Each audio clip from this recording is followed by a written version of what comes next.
policy. Let's make it very clear. Our dollar is set for the downtown paper shufflers of Queen Street and not the rest of New Zealand from Taita to Invercargill. There is one party that will do something about that, and you're part of it. That's why this conference is very important.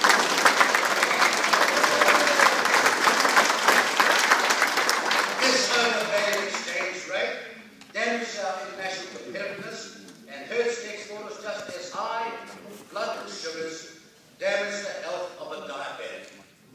It's the very same condition. The New Zealand dollar is now one of the most traded currencies in the world. Do you think that any of that trade is designed to help you, or Kaitaia, or Invercargill, or the provinces, or the exporters, or the manufacturers? No, sirree. It's designed to help those who back the National Party.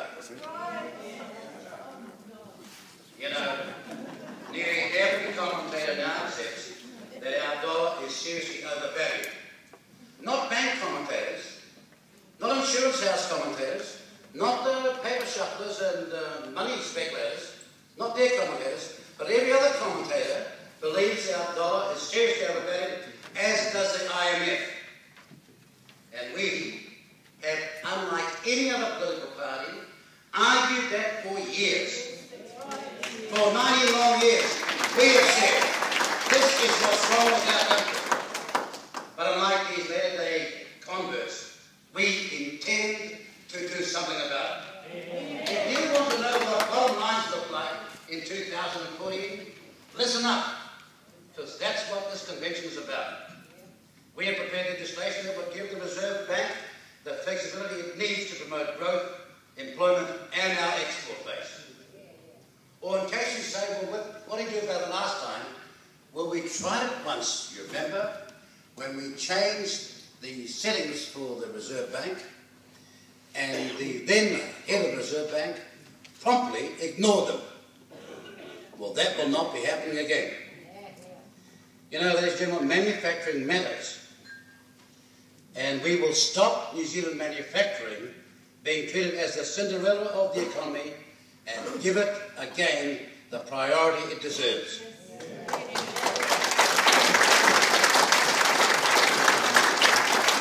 It is not by chance, it is not an accident, that the countries that have weathered the global economic crisis are in the best shape, and those ones are those that have retained their manufacturing base, such as Germany, Sweden and Singapore.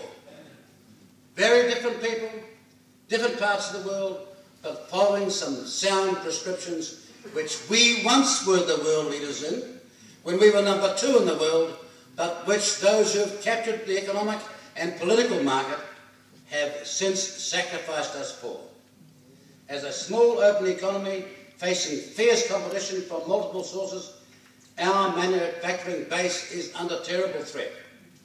And this regime, and John Key, will do exactly nothing about it. We, in contrast, believe in assisting this sector with real research and development support and real incentives to develop new markets and a sensible state purchasing policy. Why do I walk down in Palmerston North and find schools with foreign desks in them? Don't we make wood anymore? Why do I find a competitive product in New Zealand being overlooked for our own manufacturing base?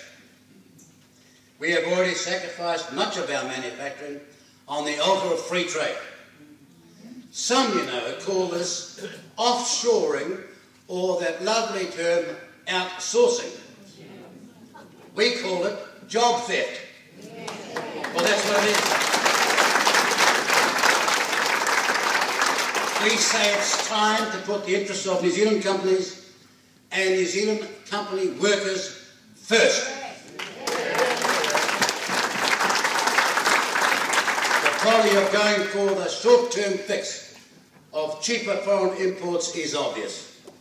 For example, Kiwi Rail's decision to build its new fleet of flat-top container wagons in China rather than at Woburn and Hillside workshops. That's a terrible example of what they have done. small and short-term benefit in terms of purchase price is soon outweighed, and for decades, by the vital loss in manufacturing expertise and longer dole queues. There was a group of men and women and a union saying we can step up and do this job. A New Zealand-owned company that you own 100%, that you had to bail out, says, no, we'll go and get it from China. Well, we have to make up our mind, each one of us, when we go back and talk to our branches, that there are going to be a group of New Zealanders resolved to stop this lunacy.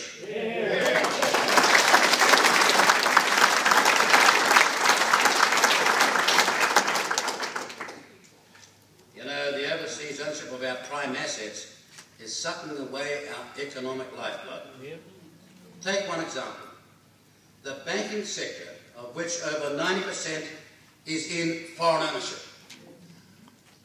There are some people in this country who need to be reminded that the very people in power now, first National Labour and then National, but the very people in power now took a New Zealand bank where 6 out of 10 New Zealanders banked every day and flogged it off to the Aussies.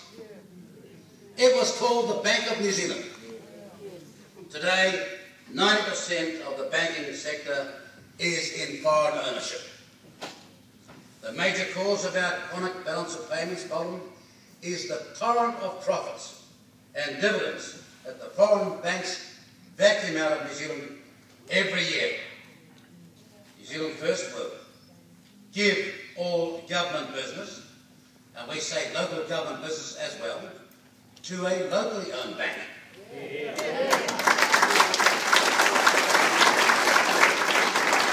It's our tax and it's our rates. So why shouldn't we benefit from it? We'll make the Aussie banks explain how they plan to start adding real value to their business in New Zealand in return for what they take out of it. Last year, global financial crisis, they say, one of those banks made 62% profit. All the rest made way over 42%. Not over 10 years, just 1 year. Our agricultural land is at serious risk of being lost as well. Fertile, well-watered land in the temperate zone is beckoning foreign buyers, and the crayflower farm sales is a disgrace. And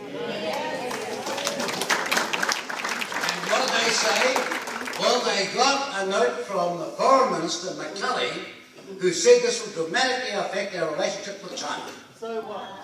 Even though China will not allow us to do that there. That's fraud on the people. It's deceit. And it wasn't even accurate as foreign policy. They still said it, and some fell for it. In relation to land ownership, New Zealand First will impose strict restrictions on foreign land ownership and impose similar restrictions on foreigners that Kiwis face if they want to buy land in many other countries. If you want to buy land, the first thing is you better move here. Put your heart and soul to this country. We can see the point of that. But this absentee ownership of the type which the National Party has so treasonously gone along with is going to stop. You want to know what a bottom line looks like? Report that.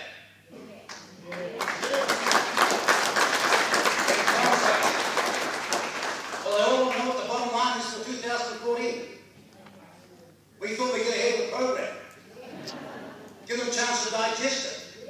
See the economic sanity about which we speak. In contrast to the government, we know where we want to go to build a prosperous New Zealand, not a declining, impoverished one. Now there's some social issues. There is a campaign unleashed in the last few days to lift the age of entitlement for superannuation. The campaign, as you know, or will soon suspect, has been manufactured by the media. Sorry, I'll apologise for that. Has been manufactured for the media by the usual suspects and political wannabes. Look at the way they've done it. Last week, all about an AIDS crisis. Today,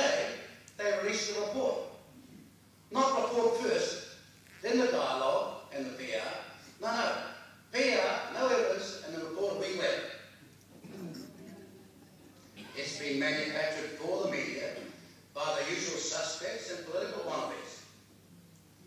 Ladies and gentlemen, there is no aging crisis. There are no new facts known now that we did not know in preparing the referendum of 1997, or that Cullen didn't know when he started the Cullen Fund, which we back. There's nothing new here. There is no aging crisis. The pension age and the amount paid is affordable. Let's face it, $348 a week for a single person and $536 for a married couple is not a high income. Many senior citizens find it hard to make ends meet, and it's seriously difficult for them right now. As for lifting the age from 65 to 67, well, tell me, Mr. King, how many jobs are out there for people aged 65 and 66 right now? How many jobs right now for this group of people? As you know, today the Financial Services Council, and you should find out who these people are, but the Financial Services Council, which manages more than $60 billion in savings, released a report calling for the age of eligibility for super to be lifted to 67 years of age. That's after a week of making all the other stuff to soften up the media and their view. At the same time, the council calls Kiwi salary contributions have to be lifted to 10% of income.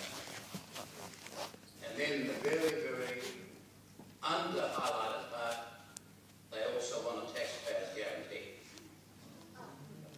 This is the start of the privatisation of national super. This council is headed by a former National Party Prime Minister, who you will remember supported increasing the surtax to 92 cents on the dollar at its worst impost, and reducing superannuation down to 60%. She also works for the